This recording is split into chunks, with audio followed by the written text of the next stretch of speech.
Yo, what's going on, you guys? It's IamTerminaLance, and today we're going to be playing some Call of Duty Zombies. Today we're going to be going into the Dark Aether, the Union. This is going to be in an old town. We're going to go into Tier 4. We're going to go see what we can find and what the best strat is to complete these contracts, because I've heard they're pretty hard. So first things first, we are going to go in with the TYR, with the tier.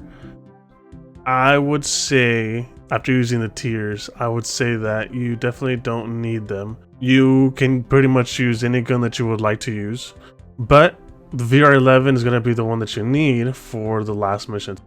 So here we just hopped into the map. You're going to see 3 beacons. So the first contract that you're going to want to do is going to be the one that's going to be on your left hand side. So you're going to make your way there. Now something to look out for is going to be zombies, special zombies, and specifically dogs, because you are going to see a lot of them populating within the map. I think this is by far the largest spawns, or the biggest spawns for anything, at least. So you're gonna be overwhelmed by zombies, you're gonna be overwhelmed by special zombies, everything. So here you want to make sure you want to clear the area first before you actually interact with the seal. So here I interacted with it. I kind of left the area a little bit just so I can get these zombies to follow me. Then I circled back around to grab this first contract. Now this one's gonna be this highlighted. This was gonna be a highlighted zombie that explodes. So this is gonna be a detonation. So whenever you see a yellow highlighted zombie, you kill it, it's gonna detonate on sight. Now here, for some reason, I really had some trouble with the turret placement. I wasn't able to place a turret at all, so that was kind of annoying. But good thing I had the golden armor plate here. Now, one thing to note is that the VR11 will be useful at all times, so make sure to always bring the VR11 with you. So definitely come well prepped to this. If you want to do this on your own, I recommend being prepped. At least bring 1 or 2 self-reses, an additional self-res for yourself, because you might go down. I did go down once, I will say that. I went down once, but that's because I got stuck. Now here, the only time I use the TYR is to take the Abomination down. But honestly, you can use any weapon that you'd like to use. AR, SMG. I know the FJX Horus or something like that is pretty good to use. So you can use that as well. This is honestly my preference to use the TYR. I mean, they're old faithful since, season 1. But here we take this down. Pretty easy.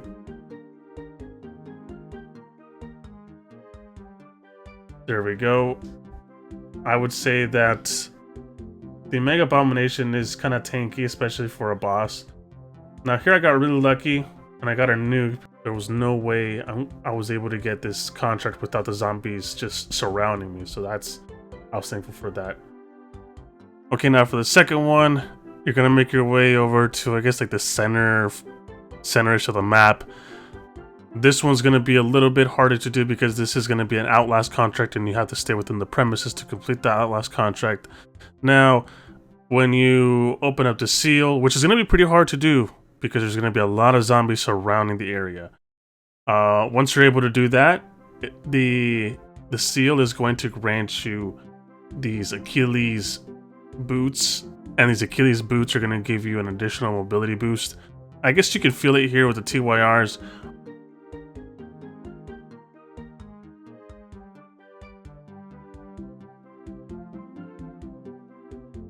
Here I had to use the Casimir to get the contract started because there was no way I was going to be able to do this. And here I dropped them and picked them back up again because I didn't feel like I had the boost on.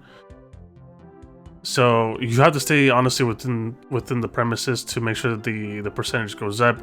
Once you leave the area, you're going to start losing percentage. So I would say be as agile, slide cancel wherever you can, because you definitely need to be within the area. You can go in and out as long as you're not, spending most of your time outside.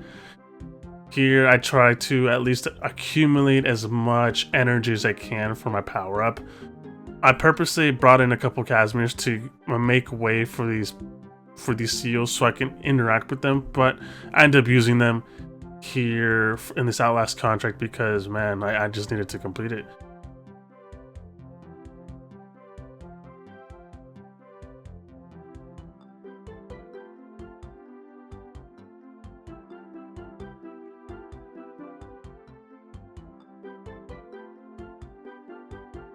So once you get the reward, I'm going to circle around a little bit once more so I can just clear out a couple zombies. Once I do that, I'm just going to put my power up here in the middle because I'm just tired.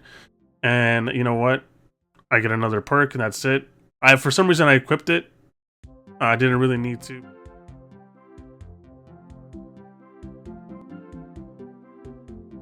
When you keep going here, I'm gonna make my way to the third seal here. So the third seal is going to be located on top of a rooftop.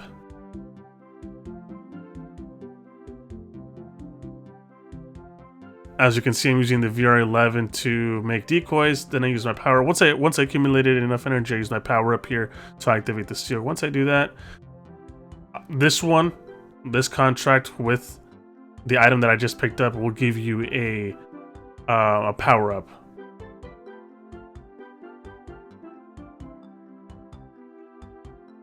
Alright, so now I'm going to make my way down to the ACV.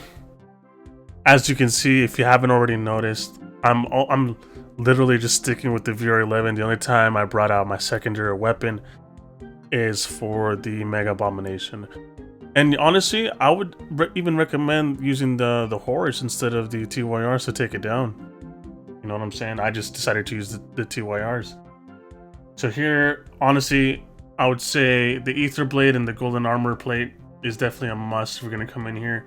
You don't want to spend your time just plating and plating and plating when there's a whole bunch of zombies, there's a whole bunch of manglers, mimics, or even disciples that are just going to suck you from your blood or just, you know, deplete your plates. Obviously, there's going to be a lot of plates in the ground, but you don't want to... It's time management, and you want to spend most of your time defending this than having to worry about plating up. So definitely worth it. And obviously, if you guys remember, there's the item that I picked up is a power-up item. Any zombie, any special zombie that are highlighted green will drop a random power-up.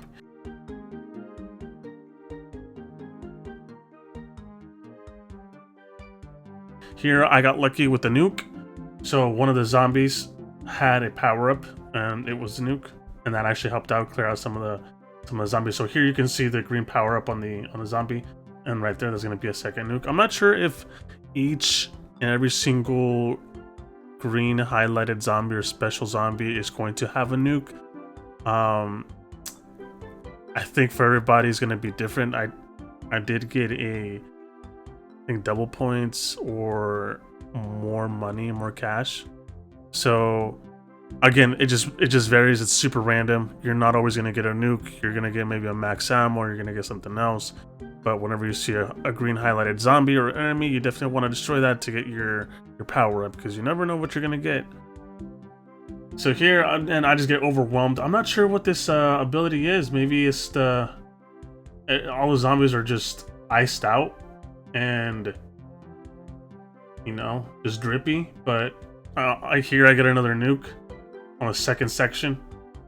Cool, we're ready to move on. Our ACV is at 100%. Didn't have to pull out my TYRs at all. Just stick with the Aether Blade and the Golden Armor right there. We're good.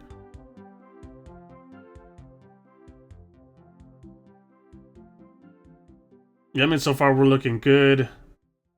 I'm not sure what this ice perk is.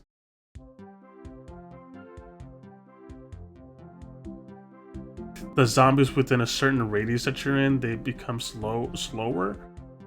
You don't even have to interact with them. I think they're just in a certain radius. I guess there's like this aura around you that just slows them down instantaneously. But I don't know how far this aura extends. But I mean, hey, by all means, if they're gonna get slowed down, definitely worth the help. Here, I didn't have any nukes, so I used my full power ability right here. And I ended up using my VR11 for a couple decoys. I got lucky with another nuke here. And we're gonna finish this off with around what, 99%.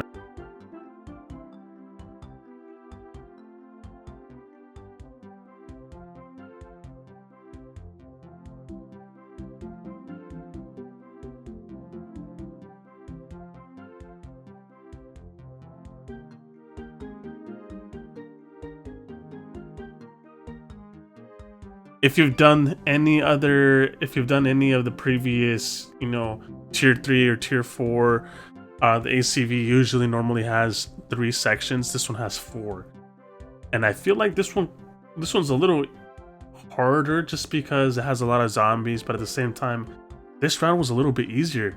Maybe because I was well prepped, or maybe just because I got the nukes. So here, every zombie here is slowed down within the radius. Now, I tried to hit a couple of these zombies with the VR11 so I can get them as decoys, but at the end of the day, it didn't work out the way I wanted it to, so they're still attacking it. And since we already finished this section, we are ready for launch here, but man, this ACV is getting overwhelmed. There's just no way. I felt like I needed to keep on hitting it, but these zombies were slowed down. There is a power up here. I literally ran to it thinking it was a nuke, but it wasn't. So we were able to finish that contract with what, 75%, 50%. And honestly, I wasn't really too happy with the rewards that he gave me. There was no Elder Sigil here. I guess it just had to do with the RNG. I didn't really have the luck. So no Elder Sigil. We might have to come back here and farm for the Elder Sigil.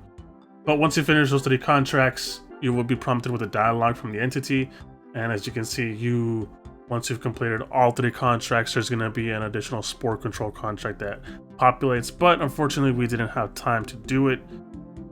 So with that being said, this is going to be a speed run of... Let me know if there's a better way to do this. I definitely could have had better timing, more time. I definitely want to come back and do this another try. And then do this with as much time as possible. But I appreciate it. Make sure to hit the like button, subscribe if you guys want to see more. See you guys next time.